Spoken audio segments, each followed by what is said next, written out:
اللہ الرحمن الرحیم۔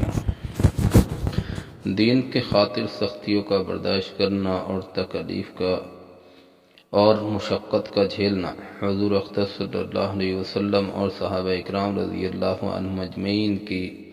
نے دین کے پھیلانے میں جس قدر تکلیف اور مشقتیں برداشت کی ہیں، ان کا برداشت کرنا تو درکنار، اس کا ارادہ کرنا بھی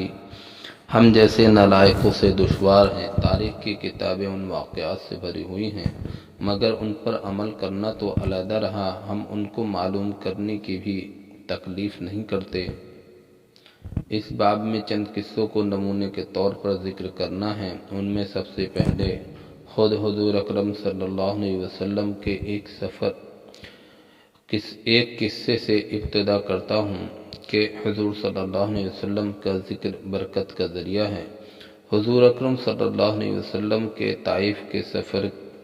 کا قصہ۔ نبوت مل جانے کے بعد 9 برس تک نبی اکرم صلی اللہ علیہ وسلم مکہ مکرمہ میں تبلیغ فرماتے رہے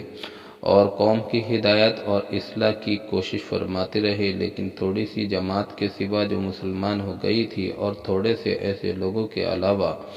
جو باوجود مسلمان نہ ہونے کے ان کی مدد کرتے تھے، اکثر کفار مکہ آپ کو اور آپ کے صحابہ رضی اللہ عنہم اجمعین کو ہر طرح کی تکلیفیں پہنچاتے تھے، مذاق اڑاتے تھے اور جو ہو سکتا تھا اس سے درگزر نہ کرتے تھے۔ حضور صلی اللہ علیہ وسلم کے چچا ابو طالب بھی انہی نیک دل لوگوں میں تھے جو باوجود مسلمان نہ ہونے کے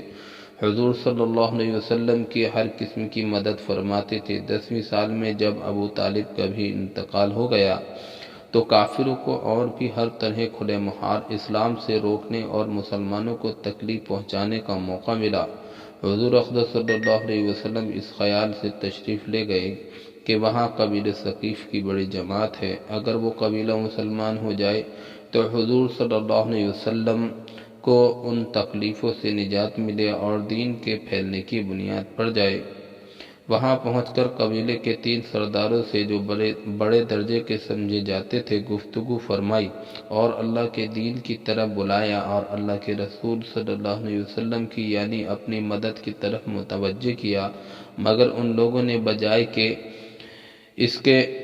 کے دین کی بات کو قبول فرماتے یا کم سے کم عرب کی مشہور مہمان نوازی کے لحاظ سے ایک نوبالغ مسلمان کی خاطر مدارات کرتے، صاف جواب دے دیا اور نہایت بے رخی اور بد اخلاقی سے پیش آئے۔ ان لوگوں نے یہ بھی گوارا نہ کیا کہ آپ یہاں قیام فرما لیں۔ جن لوگوں کو سردار سمجھ کر بات کی تھی کہ وہ شریف ہوں گے اور مہذب گفتگو کریں گے، ان میں سے ایک شخص بولا کہ اوہ، آپ ہی کو اللہ نے نبی بنا کر بھیجا ہے۔ دوسرا بولا کہ اللہ کو تمہارے سوا کوئی اور ملتا ہی نہیں تھا جس کو رسول بنا کر بھیجتے۔ تیسرے نے کہا میں تجھ سے بات کرنا نہیں چاہتا، اس لیے کہ اگر تو واقعی نبی ہے جیسا کہ دعویٰ ہے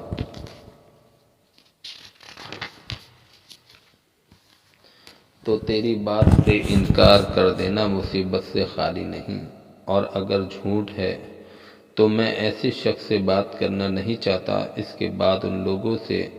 نا امید ہو کر حضور اکرم صلی اللہ علیہ وسلم نے اور لوگوں سے بات کرنے کا ارادہ فرمایا کہ آپ تو ہمت اور استقلال کے پہاڑ تھے، مگر کسی نے بھی قبول نہیں کیا، بلکہ بجائے قبول کرنے کے حضور صلی اللہ علیہ وسلم سے کہا کہ ہمارے شہر سے فوراً نکل جاؤ اور جہاں تمہاری چاہت کی جگہ ہو چلے جاؤ۔ حضور اکرم صلی اللہ علیہ وسلم جب ان سے بالکل مایوس ہو کر واپس ہونے لگے تو ان لوگوں نے شہر کے لڑکوں کو پیچھے لگا دیا کہ آپ کا مذاق اڑائیں، تالیاں پیٹیں، پتھر ماریں، حتیٰ کہ آپ صلی اللہ علیہ وسلم کے دونوں جوتے خون کے جاری ہونے سے رنگین ہو گئے۔ حضور اقدس صلی اللہ علیہ وسلم اسی حالت میں واپس ہوئے۔ جب راستے میں ان شریروں سے اطمینان ہوا تو حضور صلی اللہ علیہ وسلم نے دعا مانگی، اے اللہ، تجھی سے شکایت کرتا ہوں میں اپنی کمزوری اور بے کسی کی اور لوگوں میں ذلت اور رسوائی کی۔ اے ارحم الراحمین، تو ہی ضعفاء کا رب ہے اور تو ہی میرا پروردگار ہے۔ تو مجھے کس کے حوالے کرتا ہے؟ کسی اجنبی بیگانے کے جو مجھے دیکھ کر ترش ہوتا ہے اور منہ چڑھاتا ہے، یا کہ کسی دشمن کے جس کو تو نے مجھ پر قابو دے دیا؟ اے اللہ، اگر تو مجھ سے ناراض نہیں ہے تو مجھے کسی کی بھی پرواہ نہیں ہے، تیری حفاظت مجھے کافی ہے۔ میں تیرے چہرے کے اس نور کے طفیل جس سے تمام اندھیریاں روشن ہو گئیں اور جس سے دنیا اور آخرت کے سارے کام درست ہو جاتے ہیں، اس بات سے پناہ مانگتا ہوں کہ مجھ پر تیرا غصہ ہو یا تو مجھ سے ناراض ہو، جو تیری ناراضگی کا اس وقت تک دور کرنا ضروری ہے جب تک تو راضی نہ ہو۔ نہ تیرے سوا کوئی طاقت ہے نہ قوت۔ مالک الملک کی شان قہاری کو اس پر جوش آنا ہی تھا کہ حضرت جبرائیل علیہ السلام نے آ کر سلام کیا اور عرض کیا کہ اللہ تعالیٰ نے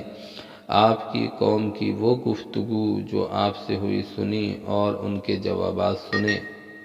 اور ایک فرشتے کو جس کے متعلق پہاڑوں کی خدمت ہے آپ کے پاس بھیجا ہے کہ آپ جو چاہیں اس کو حکم دیں۔ اس کے بعد اس فرشتے نے سلام کیا اور عرض کیا کہ جو ارشاد ہو میں اس کی تعمیل کروں، اگر ارشاد ہو تو دونوں جانب کے پہاڑوں کو ملا دوں جس سے یہ سب درمیان میں کچل جائیں، یا جو سزا آپ تجویز فرمائیں۔ حضور صلی اللہ علیہ وسلم کی رحیم اور کریم ذات نے جواب دیا کہ میں اللہ سے اس کی امید رکھتا ہوں کہ اگر یہ مسلمان نہیں ہوئے تو ان کی اولاد میں سے ایسے لوگ پیدا ہوں جو اللہ کی پرستش کریں اور اس کی عبادت کریں۔ یہ ہیں اخلاق اس کریم ذات کے جس کے ہم نام لیوا ہیں کہ ہم ذرا سی تکلیف سے کسی کی معمولی سی گالی دینے سے ایسے بھڑک جاتے ہیں کہ پھر عمر بھر اس کا بدلہ نہیں اترتا، ظلم پر ظلم اس پر کرتے رہتے ہیں اور دعویٰ کرتے ہیں اپنے محمدی ہونے کا، نبی کے پیرو بننے کا۔ نبی کریم صلی اللہ علیہ وسلم اتنی سخت تکلیف اور مشقت اٹھانے کے باوجود نہ بد دعا فرماتے ہیں نہ کوئی بدلہ لیتے ہیں۔ اللہ پاک